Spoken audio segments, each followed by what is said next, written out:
Comics with Dan. We're going to be reviewing Flash Gordon Quarterly #1.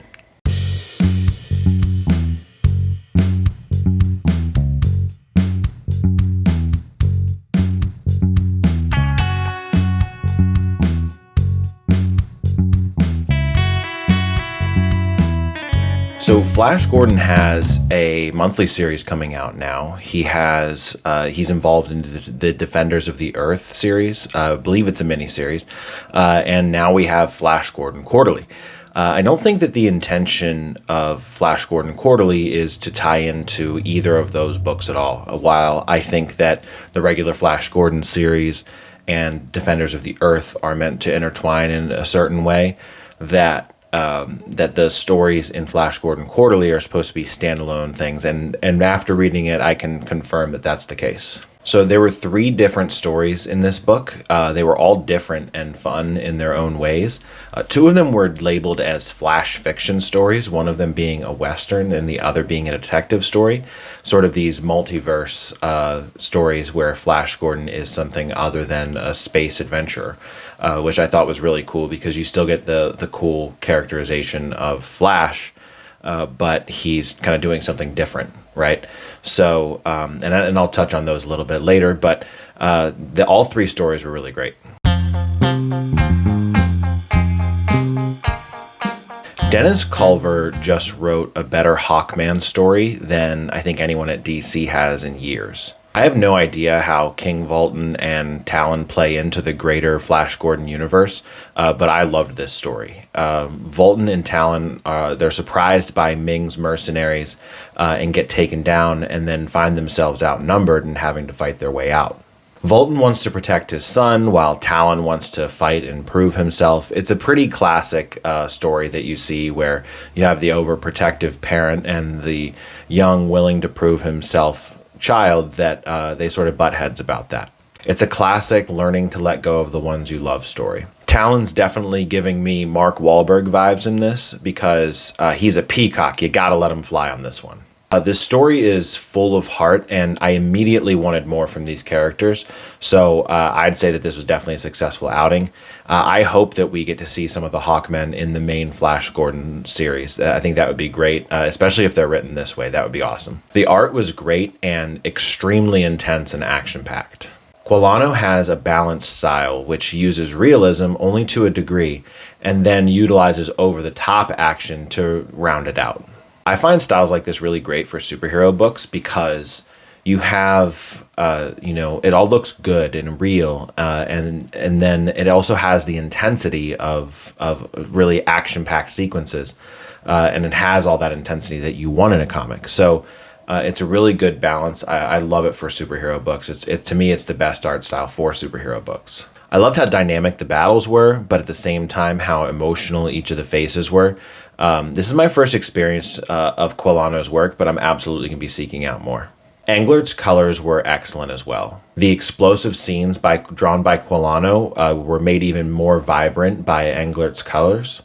There was a particular scene in the forest that I think a lot of colorists would have gone overly dark with, but Englert chose darker tones, but kept the overall lighting bright enough so that we could kind of see what was going on. Englert chose colors that complemented Quilano's pencils perfectly, just a great complement between the two. Charles Pritchett's letters were very solid. The technical side of the letters were all there, keeping the flow of the story, not covering up any key pieces of art, but there also was a lot of emotion expressed throughout the lettering. Pritchett was creative in using oversized lettering for yelled dialogue, and included plenty of sound effects and action sequences. There were a few instances where I would have thought that he would have included a sound effect, but didn't. But perhaps leaving the art to stand on its own, rather than showing a sound effect in that particular panel, that's definitely a creative choice, and that's absolutely legitimate. I loved this story. That I had no previous attachment to the characters, but it was fun, it was emotional, and it was a great collaboration by the entire creative team.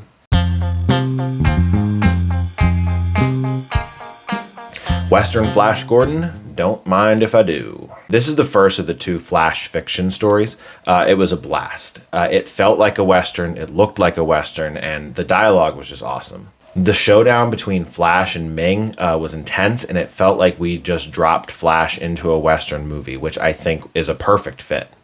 I love that this was picked as one of the genres for one of the Flash fiction stories. It feels so natural. Louis Southard did such a great job of putting this story together. Art by Nuno Platti was very cartoony, which I think was a fun departure from the other Flash Gordon, the ongoing series. So it felt very much like a Saturday morning cartoon, and that's a huge positive. There were a lot of great angles used, like a shot from behind Flash on the ground looking up at the men that were trying to shoot him across the road from him. The costumes were adapted from space adventurer to cowboy to perfection. They're still classic and have that Flash Gordon look, but Platti gave them a Western twang to them. The colors by João M.P. Lemos complemented the art extremely well. It was rustic, but it fit that cartoon style by Platti perfectly. The shading, which is extremely important in a lot of classic westerns, was really well done. The brim of Ming's hat, kind of having the shade cover his face there, it was absolutely perfect. I loved how he did that. I also appreciated the yellowish tone used throughout the book. It made me feel like I was watching kind of a grainy old movie, and having the sun beating down on the characters, and just like you would see in an actual Western, which is, again, exactly what you're looking for when you're making a Western comic, I think. I read a digital preview copy, so I do want to check this out in a physical copy for sure, but it looks like Lemos used this sort of texture on the colors that made it seem grainy as well, so I'd really like to see if that was translated to print. Buddy Bedoin's letters were absolutely great.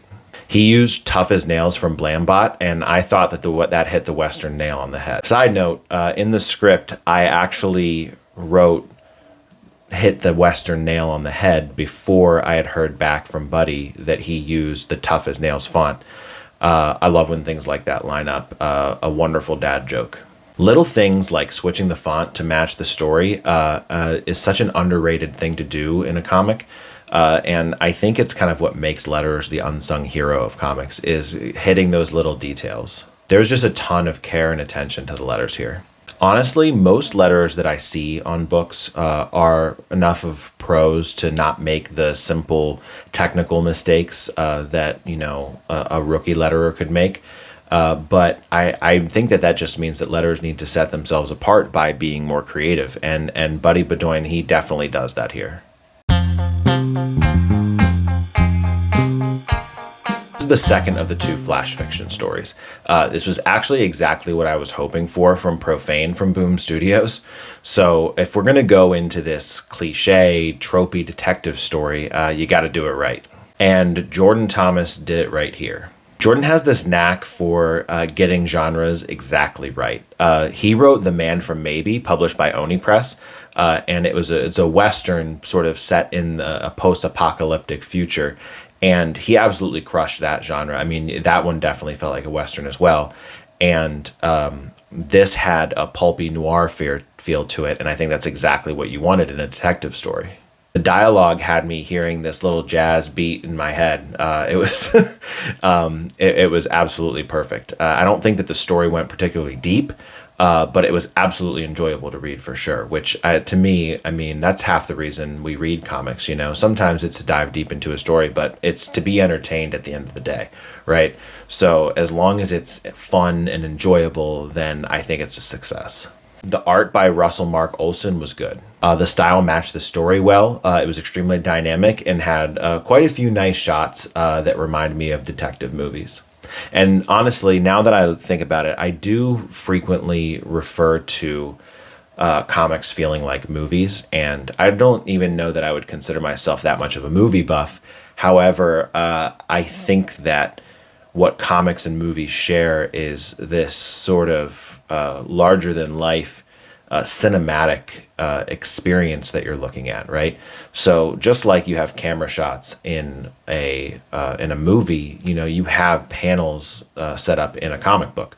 So to me, I can't help but relate the two. I think they're just so closely intertwined as in forms of media that they kind of naturally get compared. I do think I might have preferred this to be black and white. I don't think that the colors were bad by any means, but I think that having it black and white would have made it feel more like a detective story. I think that would have been a really cool look for it. That being said, I do still think that the colors were good, and a lot of the shading that was used here added to the mystery. Lucas Gattoni did a good job of keeping the flow of the story with his letters. I think some improvement on variety could be made here. The narration boxes were white. The only indicator of characters yelling was bold text, which is kind of an odd choice when other non-yelled text was also bolded.